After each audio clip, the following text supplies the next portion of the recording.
Started in 1960, the Pikes Peak Hillclimb has become an annual world-class motorsports event. In fact, it's the second oldest automotive competition in the USA, just behind the Indianapolis 500. Its popularity remains a favorite among racing enthusiasts, and it's still only one of a few events that maintain an unlimited class. It's a timed event over a 12-mile course, running up to the summit of a mountain. Hello, and welcome to the 2010 88th running of the Pikes Peak International Hill Climb.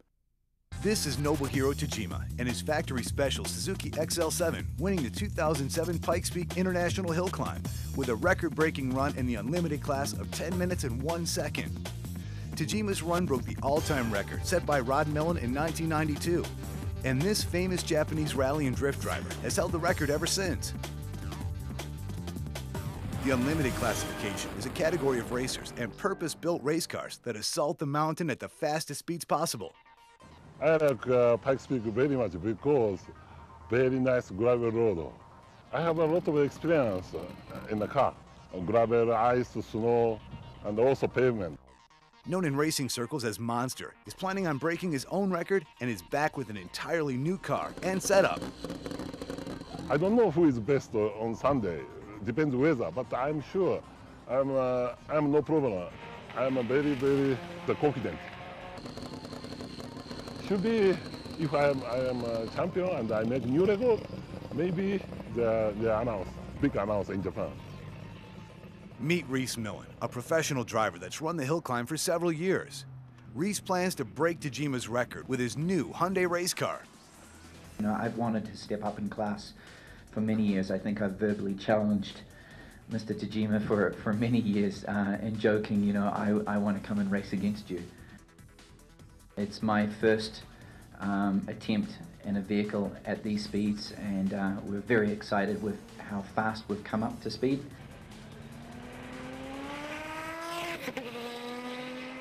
I think all the pressure's on Tajima. He's got a personal goal. He's been at this in the unlimited class for some 16 years. And this is our first experience, our first attack. And I'm just going to go up there, be smart, be smooth, and we'll see what happens at the end. Now meet another competitor who's also out to break the course record. This is Paul Dallenbach, another professional driver and a 15-year veteran of the hill climb.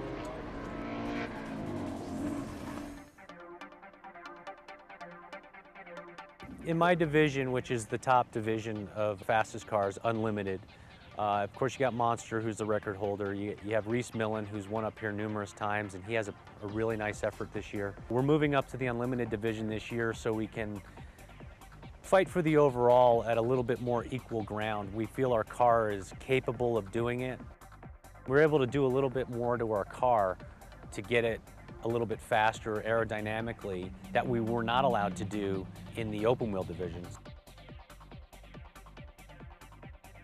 It's a homemade, one-of-a-kind vehicle. It has a lot of downforce. It's a very grassroots effort that we do. All my crew is local, volunteer, and they do an amazing job putting this car together. And when you compare it to factory efforts like the Hyundai and the Suzuki, and at the end of the day on the timesheets, we're very close to them.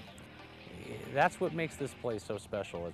You gotta have your stuff together. These three drivers are about to enter history in their attempts to break the 10-minute barrier. So don't go away, because the 88th running of the Pikes Peak Hill Climb is about to begin.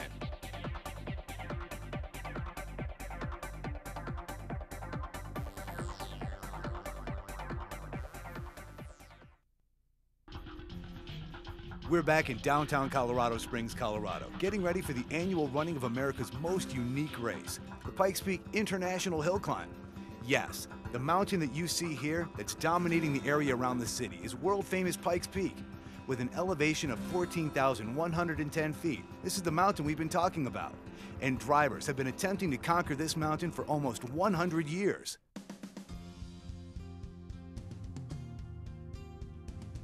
In the early part of the 1900s, Colorado Springs was a tourist destination, offering daily trips up Pikes Peak via a narrow-gauge railroad. However, Spencer Penrose, a local businessman, founder of the famous Broadmoor Hotel, and auto enthusiast, wanted to attract more tourism to the area. He he came up with the idea of building a scenic highway all the way to the top of Pikes Peak for motor cars. The new road was finally completed in 1915 and offered auto-driving tourists a way to the top for $2.50. In order to generate national publicity for the new road, Penrose dreamed up the idea of staging an auto hill climb race up the mountain. So in the summer of 1916, dubbed the Race to the Clouds, drivers and their race cars from coast to coast participated in the first running of the Pikes Peak Hill Climb. Most importantly, tourists came in droves to attend the first event, and as they say, the rest was history. That first race was such a success that the event has been held every year since, save for the war years of World War I and II. The setting of the race in its sheer daring has always grabbed spectators' attention, ever since Ray Lentz, the first winner of the event in a Romano Demon, ran the course in 20 minutes and 55 seconds. In fact, after 87 years, the race record has only been bettered by 10 minutes and 54 seconds. So, let's get back to this year's event. Two new competitors have moved into the unlimited class this year. Paul Dallenbach has moved up from the open wheel class. I've always been in the open wheel division. We're 6-time open wheel champions, 3 times overall. We're moving up to the unlimited division this year so we can fight for the overall at a little bit more equal ground. We feel our car is capable of doing it, but last year we got hit with rain when Monster got to run in the dry, because the unlimited cars can run whenever they want. So that's one of the reasons why we moved up to the unlimited division. We were able to do a little bit more to our car to get it a little bit faster aerodynamically that we were not allowed to do in the open wheel division. So there was a few reasons why, and it was a little bit easier to find the funding moving up to the unlimited because it brought a little bit more attention. And it's a new challenge for us. We've won open wheel the last 3 years, and we really want the overall. My background is all road racing. I did a year of ASA stock cars, but mostly it's all sports car racing or open wheel racing. And you know, that's growing up in a racing family. I've always been around racing, and but road racing and wanting to go to the Indy 500 was always my dream. And this turned out to be my Indy 500, and this is my big race that I do every year. This is one of the biggest races in the world. So this is what I can do and control and find the money to do. So to me, this is my Indy 500. About my mid-20s, I was able to run a production car up here in 1989.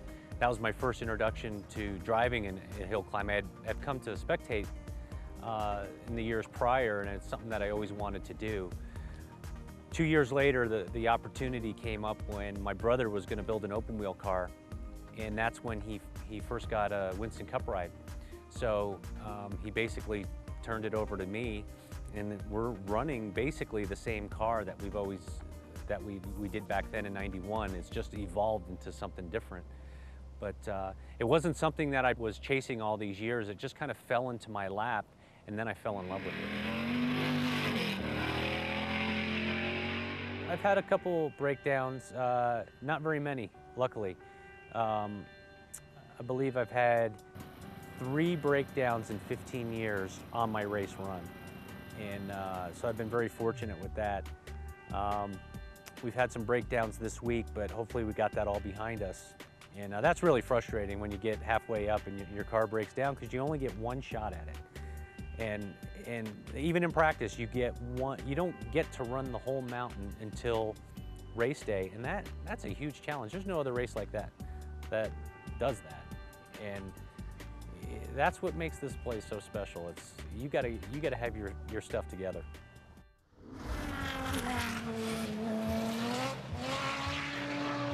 The other driver to move up is Reese Millen, and he comes from the time attack class. I'm originally from Auckland, New Zealand. Moved here to the United States at the age of 17 in 1990. I now reside in San Juan Capistrano, California. You know, my passion in competition started with BMX bikes and progressed to mountain bikes. My father was very successful in motorsports. individual, racing professionally in New Zealand, winning the New Zealand Rally Championship for 3 years in a row, moving to the United States in 1979 to pursue his passion, his career in motorsport. And I followed him when I left high school in New Zealand and got exposed to racing through that way. This year for 2010, we're stepping up to play with the big boys, unlimited class, effectively no rules. Bring a clean piece of canvas and structure the car in the way that you feel is the right approach to produce the fastest time up this mountain. Outside of safety restrictions, engine, drivetrain, aerodynamics, braking, everything is free. And we've designed the lightest, I feel, most competitive unlimited car to date. What we're waiting for is the road to change in a year from now. This is its first year here. Next year is going to be when this car is in its element. You know, I've been up here for, gosh, 16 years. And surprisingly enough, every year we have made it to the top. And that's probably a good testament to my team's ability to be meticulous and do the detailed preparation that you need to do before you come here. And for the circumstances of running the class that we're running this year, you can't hop into the unlimited division and expect to conquer it and know it all. You have had to have had previous experience up here. For this year, I'm bringing my 16 years of experience, and I'm also plugging in my father's 18 years of experience, and that is why we are running so competitively for our first year up here.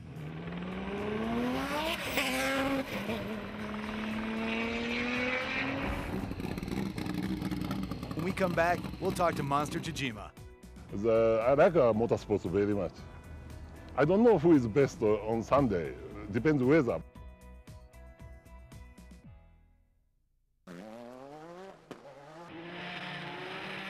It's about time, 13 years, I believe, in the making.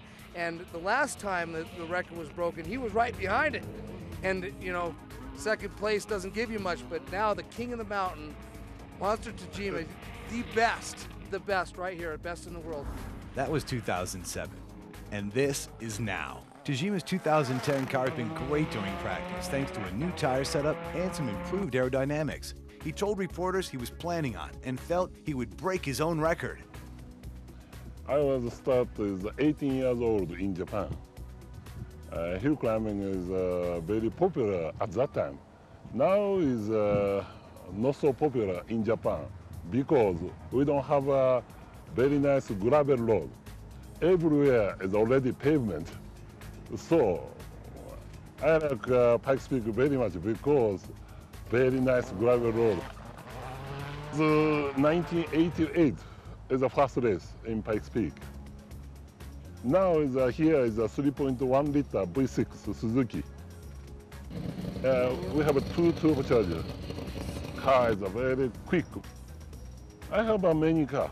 So hill climb car is unlimited, but I have also World Rally Championship car. So I'm doing the rallying and hill climbing and also how to say, the car park rally in Japan. If I am a champion and I make new record, maybe they announce, big announce in Japan. And also lots of people watching on the internet.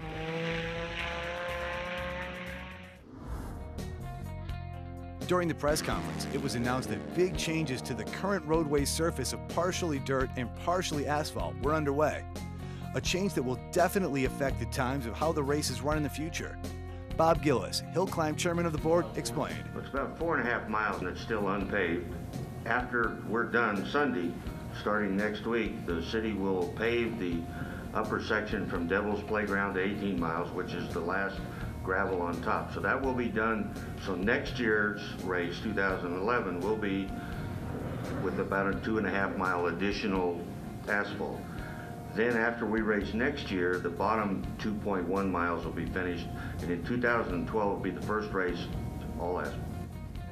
The road, it is what it is. I mean, it's going to be pavement. Obviously, I would rather have it as gravel, but that's not possible. I mean, I've accepted, in fact, years ago, that that's where the road is going. That's where the city has to take it. They're mandated to do that. So the race adapts to that, and you know, racers always adapt to conditions, and I I feel that it's actually an opportunity because you'd be able to attract cars that normally couldn't race there. I mean, cars from different types of road racing, from Europe, you know, cars that run Le Mans, Indianapolis cars. I mean, they could modify anything to run up there. So, you know, I was talking to John Andretti, the hairpins aren't any tighter than the hairpin at Long Beach, you know, for the IRL race. So realistically, anything could run.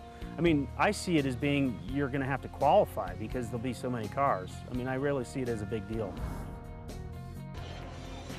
A quick look at those other classifications that run in this world-famous event, right after these messages.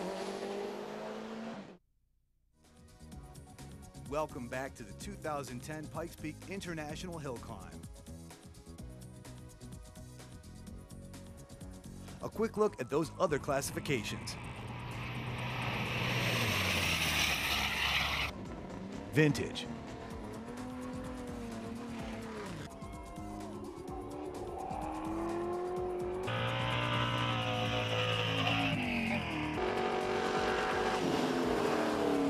Exhibition.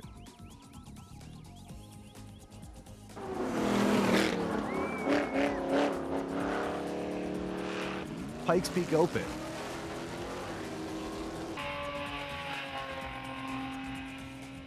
Rally America.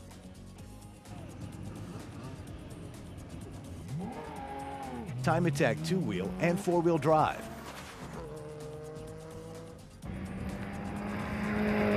Superstock.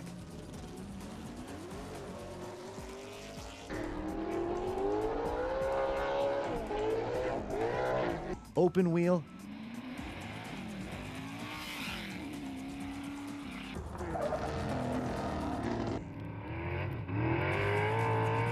Unlimited.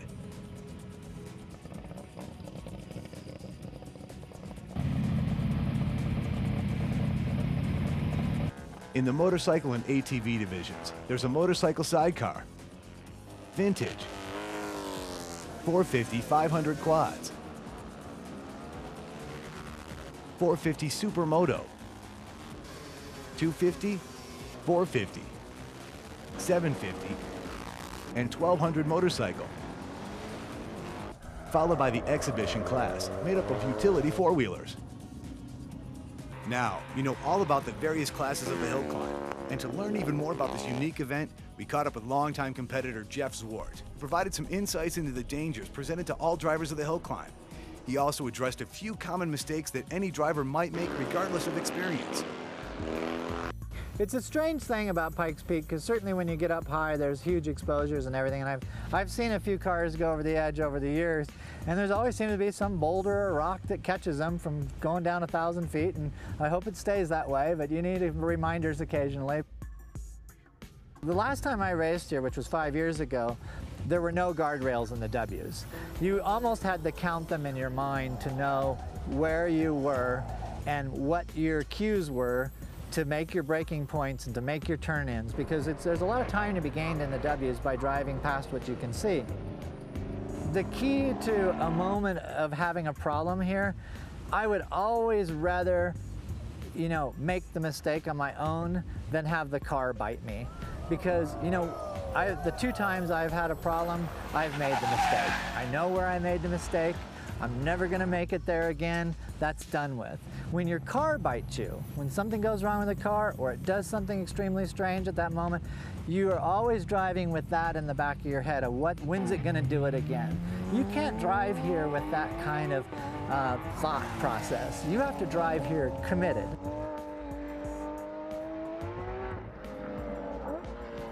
In 1994, 3 things simultaneously crossed my mind. Number 1, this is picnic ground. Number 2, this is the earliest I've ever gone into 5th gear in picnic ground. And number 3, this is not picnic ground. I was at Engineers Corner, not picnic ground. That sweeping left up ahead didn't open up into a long straightaway. It opened up into a 90-degree left, and I've never left the road so fast here.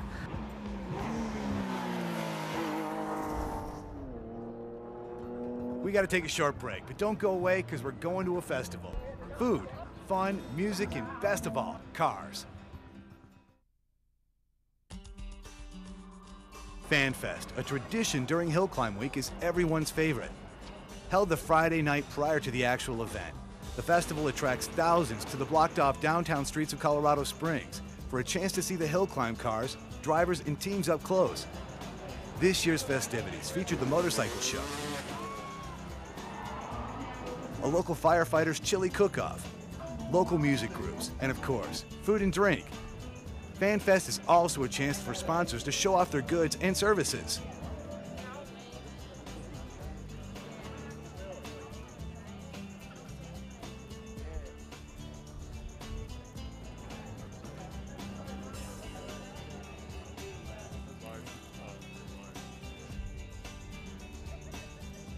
Can't race without a steering wheel.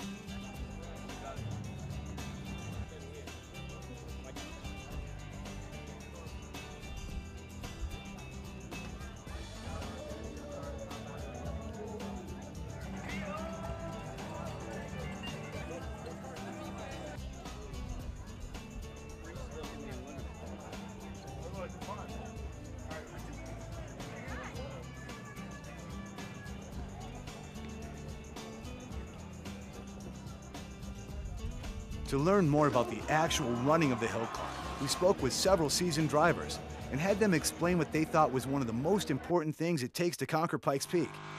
To a man, they all noted that it wasn't necessarily the fastest car, which certainly helps, but that the greatest challenge was the mountain itself.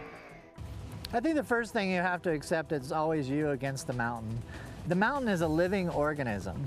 We can be sitting here on a sunny day and tomorrow we'll wake up to hail all over the course. You always are against the conditions of the mountain, and it really is like a living organism. There's literally bumps and bulges that come out of nowhere from year to year and even day to day, and the surface changes constantly based on the number of cars that go over, based on the weather conditions and all of that. So it's really about facing the mountain, number one. The toughest thing really is just the road itself. You know, changing all the time, being able to remember all 156 turns up there. Yeah, I've said here all weekend coming here for Unlimited Division, we weren't worried about the 10-minute barrier, we were worried about the mountain. You're racing the mountain first before you're racing your competitors. It's a challenge between you and the mountain. Obviously the car is in there and the time is in there, but you know, all of that is sort of because of, you know, what the mountain offers that day. I mean, you don't know what sort of adaptations you're going to have to make with weather changes, with handling changes in the car. You know, it all kind of blends together, and out the end pops the time. So basically, you just go up there just to try to beat the hill. Interesting comments from the experienced pros of the event. Their statements certainly give you a sense of what's in store for all contestants entered in any class. Wow, what rookies drivers must be thinking as they prepare for the event. Well, let's talk to one and find out. Meet Savannah Rickley, 16-year-old high school student and one of the youngest ever female drivers to attempt the hill climb. I attended my first Pikes Peak Hill Climb when I was 4 years old. The past 2 years I've been working in race control, and I'm very excited to be making the step up to be a driver this year. Rebecca's very talented. I'm very lucky to have her sitting in the seat next to me. We have compiled a set of rally notes that she reads to me from the start line to the summit of the mountain. They include a direction of turns and a degree of the turn on a scale from 1 to 6, 1 being the tightest turn and 6 being very open. And we're able to communicate that well, and she just assists with watching the gauges and making sure I'm doing what I'm supposed to be doing. I've been telling my parents since I was 6 years old that I was going to race this race.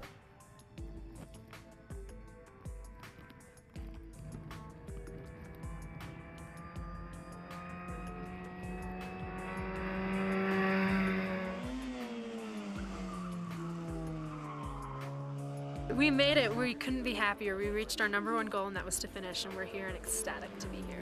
I never expected it to be when I was 16 years old, but I'm so grateful it will, and I'm excited for my future on this mountain. As we said before, motorcycles and ATVs are an integral part of the hill climb, making up over half the entry list.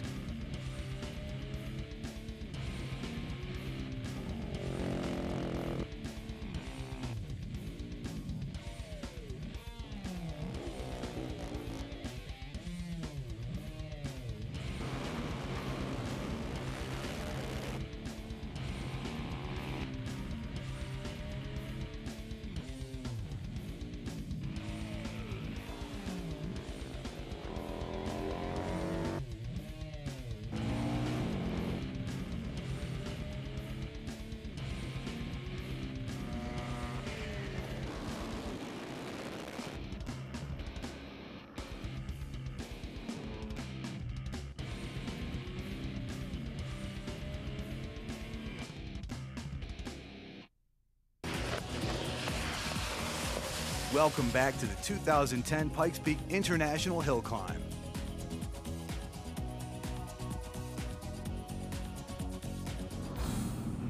Now that Reese Millen has moved from time attack to the unlimited class, a longtime competitor, Jeff Swart, is planning to break Millen's record in a factory-prepped Porsche GT3 Cup car. This year's race is a really interesting race because it's almost like a transitional race. This is the year that everybody's realizing, you know, this place really is going to be paved.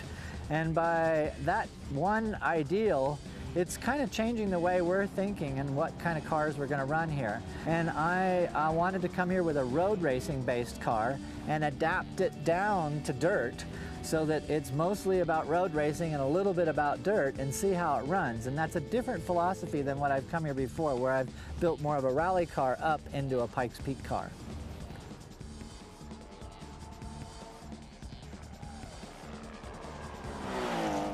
Pikes Peak is a place you dream about as a driver. There's probably no place in racing that showcases diversity like Pikes Peak. It has altitude change, it has climate change, it has hairpin turns. This year I have 5 places I'm over 100 miles an hour in, on dirt sections, paved sections. It has such variety. You know, people talk about the Nürburgring in Germany, or the Baja 1000, or all these events like this, but there's nothing like Pikes Peak.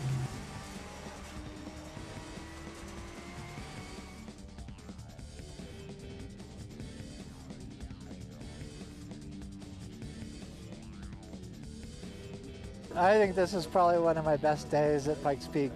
Really, it's just been a big effort this week, but everything's gone really well.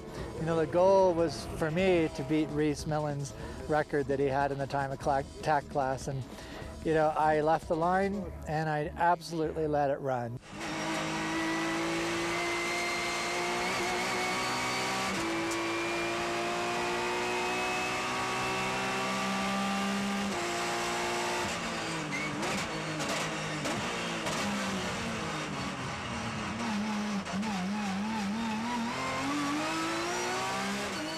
The car worked perfect. So Porsche GT3, this is a road racing based car we've brought here, and we went 38 seconds under Reese's record. So I am just thrilled, and as of now, I think I'm 4th overall right now. Really? So it's just, I would have never expected that we'd be standing here after the Unlimiteds came up and be 4th overall. Another driver that hopes to best the class record in open wheel is Jimmy Keeney. Living in Colorado, Keeney has a long history and tons of on-hill experience. I was 17 my first year up there. I think I ended up 4th out of 17 cars. I run in the open wheel class on Pikes Peak. It's a car built here in Colorado. It's kind of a one-off car. Just tube frame, minimal body, airfoils, open cockpit design. It's a 383 cubic inch Chevy motor. Kind of to the point now where we don't do any testing. Pretty much have the course memorized, being up there like 20 years now. We just kind of feel the car. We don't have a whole lot of options on what we can do with our car. So we just feel how it is that day and just go with it.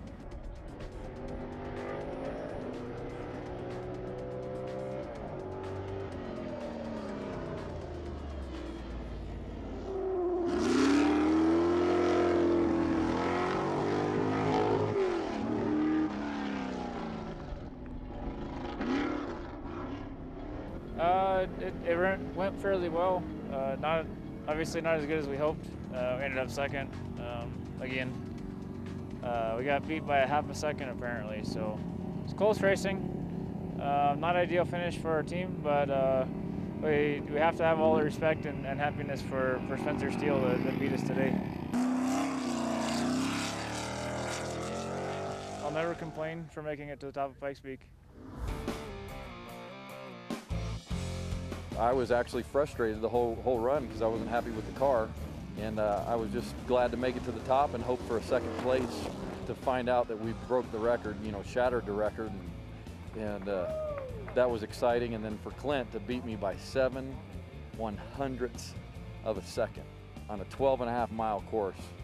I mean, that's just that's just unbelievable. Oh, I mean, we've been running pretty tight all week and everything, and I know, you know, it's a catch-22. He knows where he could have made up 700s, and I know where I lost 700s, you know. This was a race course that I had to talk to myself all the way through it because it was a record course. We did set a record. It could be the closest finish in the history of the race. I don't know. The guys are going to have to go into the record books and figure that out. Maybe the first couple corners took a hold of my brain and made it think a little bit different process than it has in the past, and so I think I left a little bit on the table, but we went home with a win and a record, and I'm very satisfied with that. And it's proven, and I've proven that me and that car makes a good team. Things are starting to heat up around the start line, so we'll be back shortly, right after this. It looks like the competitors in the Unlimited class are getting ready to make their runs. The way we get ready for it is we go test on a road course, and we're still not finished doing that. We're going to run on a road course before the race. As it was this week, I didn't practice the second day. On the first day, I did half the run. So even in your best effort, nobody does all the runs that they're able to do. And then at 8:30, they shut the road down. That's why it's so hard for a rookie to come up to Pikes Peak and do well, whether it's in a new car or as a new driver, because experience really matters up here.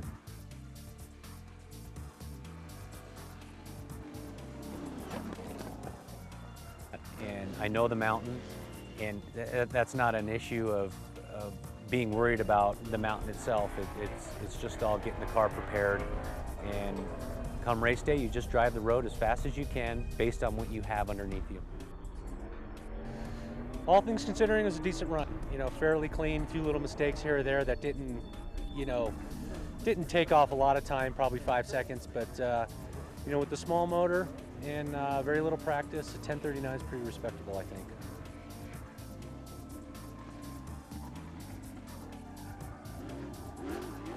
Well, I didn't practice up here, so this was all new to me when I got up here, and the course on the bottom was definitely slippery. So compared to the qualifying day, middle seemed to be the same. Car was pretty decent. We had a little bit of a understeer on the pavement, which you know, that's the lack of practice that kind of caught us out. So we made it to the top. We beat, you know, a decent factory effort in the Hyundai. And not that far off a monster. When you consider the grassroots effort that we have, you know, we should be pretty proud. Yeah, I won't go back to open wheel. I'll stay on Unlimited. I definitely, you know, my mission for the next few months is trying to find a manufacturer that'll step up to the plate, and then we can build something that'll, you know, either turbocharged or supercharged.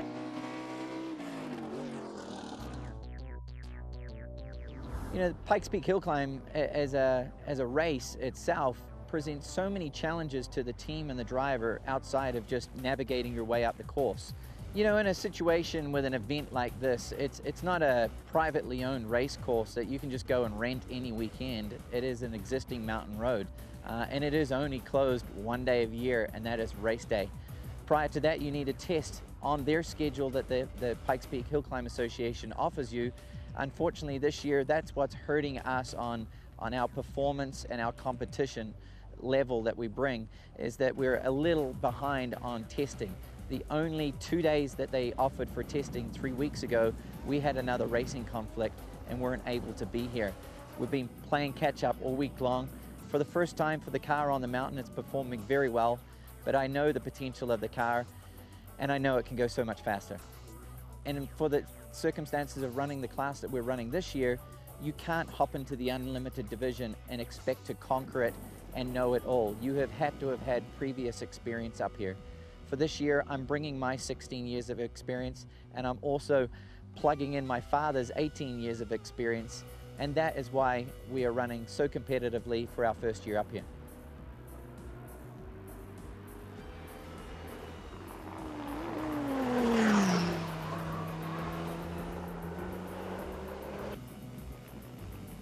You know, for this year, we're here to race the mountain. It's a solo race for our car, our effort against the mountain. Yes, there's other competitors in our division, and yes, they have a lot more preparation and time on the hill with their particular vehicles. On the day, you know, best man will win. It may not be the most or the fastest guy, or it might be the most prepared guy. I'll answer that on the day. But we're going to put our best foot forward and try as hard as we can. We've had a fantastic week running the Hyundai V6, and we're looking forward to race day. We proved today that we have the speed, the power, and the torque to set the fastest times on the straightaways. There's a lot of turns up here, and we don't have that quite dialed in. We had several issues, but overall we learned a lot this year, and we'll definitely be back for next year. You know, we had an okay qualifying. It was clean. It wasn't super fast, but you know, the car is only 12 days old. You know, now we have another year ahead of us. The car will be 12 months old, and you can guarantee it'll be better then. But the road on qualifying day was very, very hard, very, very fast. We had a storm system come in on Saturday, and it really just destroyed the road. The road was not there at all. The record, halfway up it, I was like, there's no way that Tajima could break this. You know, the mountain won again. You come here every year and you expect to do well, and you put your best foot forward, best challenge, but at the end of the day, Mother Nature is going to decide if you're going to win or not. You know, I've said here all weekend coming here for Unlimited Division, we weren't worried about the 10-minute barrier, we were worried about the mountain. You're racing the mountain first before you're racing your competitors. This is the first year in Unlimited. I hope it's one of many. So, now Dallenbach and Millen have made their runs, and now it's Monster who's coming up to the start line. Will the mountain allow Tajima to break his own record? Welcome back to the 2010 Pikes Peak International Hill Climb. The word unlimited says it all. It just should be unlimited. And you know, it should spawn great thoughts and great ideas and great designs. People should show up here with things that we've never seen before. And I think that, you know, you look at how Reese's approached it, how Tajima's approached it, even how Paul Dallenbach's approached it. They've all had completely different ideals, and that's what Unlimited's about. And unless you're doing something to destroy the environment, I think it should be fair game and run whatever you can go in to get up this mountain as fast as possible. That's what that word means. Dallenbach and Millen have made their runs, and now it's Monsters coming up to the start line. Will the mountain allow Tajima to break his own record? My tire and my car is very good, so I think today I make a new qualified record. So yesterday also I make the top section record, so Sunday is most important for me. Tajima is almost ready for his run.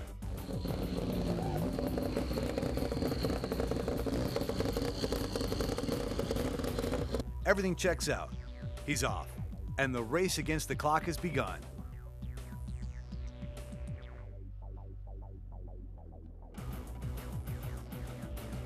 This race is a quick change, you know, weather. Amazing. So now is sunshine. Maybe 1 hour later is hail or blah blah blah. You know? So weather is very very important for Pikes Peak.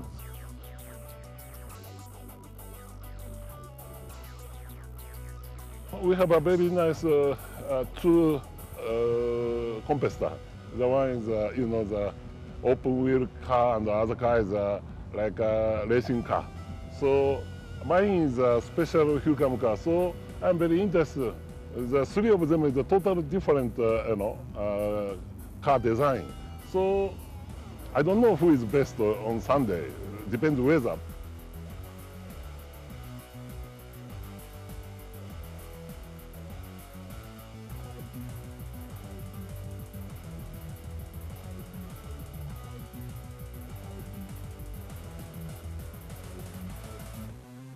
I'm in Japan. I am still champion, so I have a many title, and I have also here as a champion. So I'm still doing.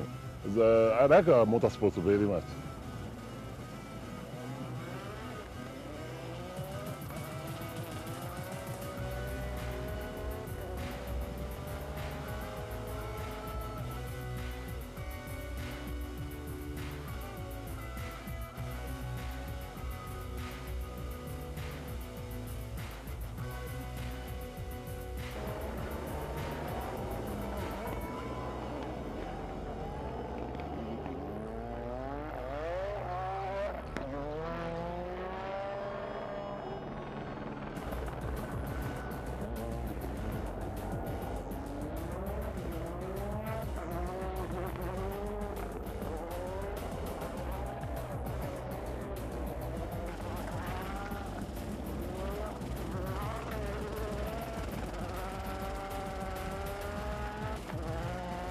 Yes, we are still enjoy the rallying.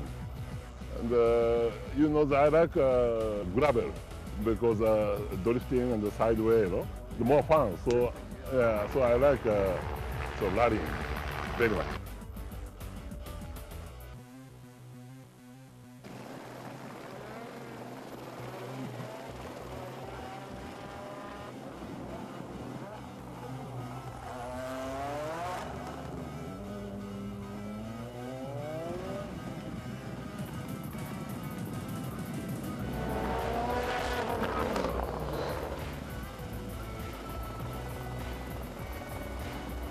Very good round.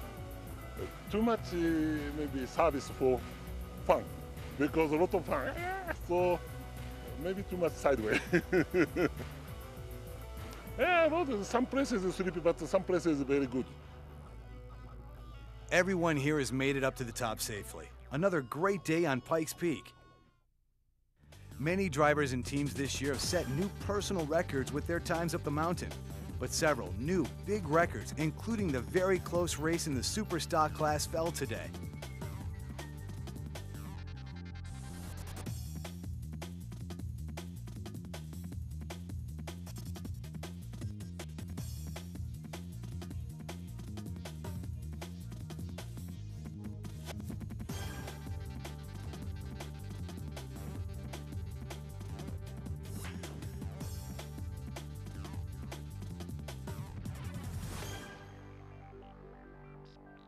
Thanks to all the participants, workers, board members, and volunteers for a great day and a successful running of the Race to the Clouds. Catch you next year from Pikes Peak, Colorado.